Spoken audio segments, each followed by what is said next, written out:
தீட்டுகளுக்குள்ளே நிற்கிற ஆசரிப்பு கூடாரத்திற்காகவும் அப்படியே செய்யப்படும். அடுத்து 17 வசனம். பாவ நிவர்த்தி செய்யும்படி அவன் பரிசுத்த ஸ்தலத்துக்குள் பிரவேசித்து தனக்காகவும் தன் வீட்டாருக்காகவும் இஸ்ரவேல் சபையார் அனைவருக்காகவும் பாவ நிவர்த்தி செய்து வெளியே வரும் அளவும் ஆசரிப்பு கூடாரத்தில் ஒருவரும் பாருங்க, நல்லா புரிஞ்சுக்கோங்க. ஈஸியா நீங்க புரிஞ்சுக்கலாம். எனக்கே புரிஞ்சுச்சுன்னா நல்லா நிச்சயமா புரியும். அதுவும் சிநேகிதனோடு பேசினது போல கர்த்தர் பேசி உங்களுக்கு விளக்க பண்ணுகிறார். ஏன்னா இது ரொம்ப முக்கியமான ஒரு சப்ஜெக்ட். ஹலோ, புரியுதா உங்களுக்கு நான் சொல்றது? இப்ப தன்னுடைய பாவத்துக்காக, குடும்பத்துடைய பாவத்துக்காக இந்த வருஷம் நீங்க சுயித்திருப்பீர்கள். இந்த வருஷம் கிரகிக்க முடியாத பெரிய காரியங்களை நான் உங்க வாழ்க்கையில செய்வேன் என்று ஆச்சரியமாய் குமுற பண்ணுகிற அந்த சத்தத்தை கேட்கிறதற்கு பிரதான ஆசிரியர் போனாரு. இன்னைக்கு அவ்வளவு பேர் வந்து உட்கார்ந்து இருக்கோம். அன்னைக்கு பிரதான ஆசிரியர் மட்டும் சொல்ல புரியுது.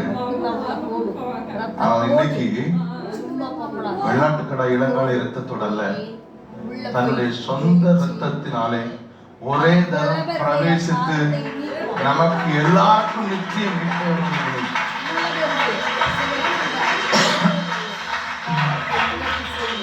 அன்னைக்கு பிரதான ஆசாரியர் மட்டும்தான் போனார்.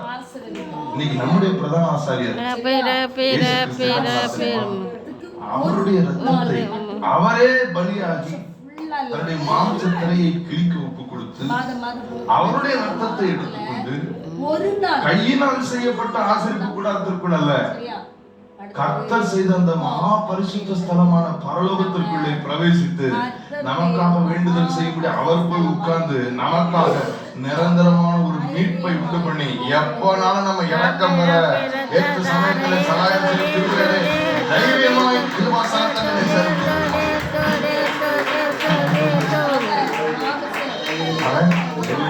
ரொம்ப அழகா இருக்கு.